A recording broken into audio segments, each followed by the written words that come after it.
So Tim Walz is a guy who served this country for 24 years. And she certainly has misspoke a couple times. There's no question about that when talking about gun control and other issues. But it's interesting to me that your typical Donald Trump supporter cares so much about that, but they don't care about the fact that Donald Trump lies every day. He lies about hurricane relief. He lies about the 2020 election. He lies about everything. But yet your typical Donald Trump supporter will interrupt your interview and say, well, what about Tim Walz? He misspoke. By the way, yeah, exactly. What about changing the subject? Tim Walz is a decent man. He comes from a good family. He's got a loving wife.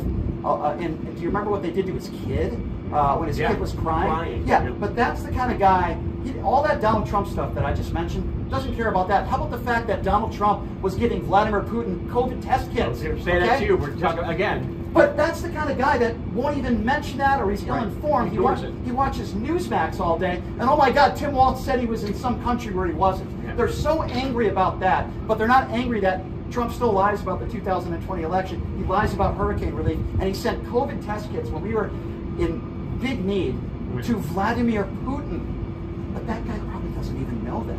No, but also, again, too, the same people who believe COVID was a conspiracy, COVID was nothing, they're lying to you about COVID, will now defend sending COVID machines to the moon. Exactly. And I showed up here after this Univision event because I wanted to talk to some Trump supporters. The video shows that I was very respectful. I wasn't getting in anybody's face. Sometimes that does happen when people are disrespectful to me. And in a span of like 10 minutes, I was ganged up by them. People were in my face. I had a guy who looked like he was a January 6th insurrectionist guy. Okay, I'm profiling now. Puts his Trump flag in my face. Women getting in my face, right? I was called a pedophile. By the way, for the record, nobody's ever accused me of any sexual assault on anybody. Guess what? Because I'm not a pedophile. I'm not attracted to children. I was called a pedophile. They seem to assume that I'm vaccinated, which, by the way, I haven't been vaccinated in like 2 years. They're infectious disease experts. They're election denying experts. I guess they're experts on looking at somebody knowing they're a pedophile or not, so they must be very good at recognizing Donald Trump. They don't want to have civil conversations. And you know what's really sad about this? Out of the 50 people that were here, maybe 40 or 50 people, I think there were only 2 or 3 people that were, even though we disagree, I was able to have a reasonable conversation. 2 or 3. Okay, listen, there were Democrats here today, a few that were very disrespectful as well, and I defended a Trump supporter for that.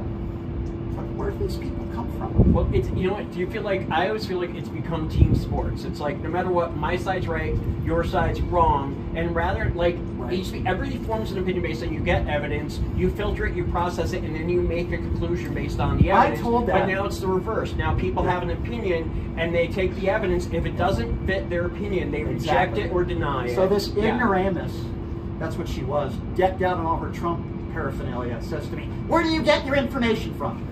Even though it's, a stupid question, I still gave her an honest answer. I said, here's what I do. I do a radio show every day. I watch Fox News every night, and I watch CNN. I get both sides, because that's both sides. After 5 p.m., it's a lot of opinion. And then I form my own opinion off of that, right?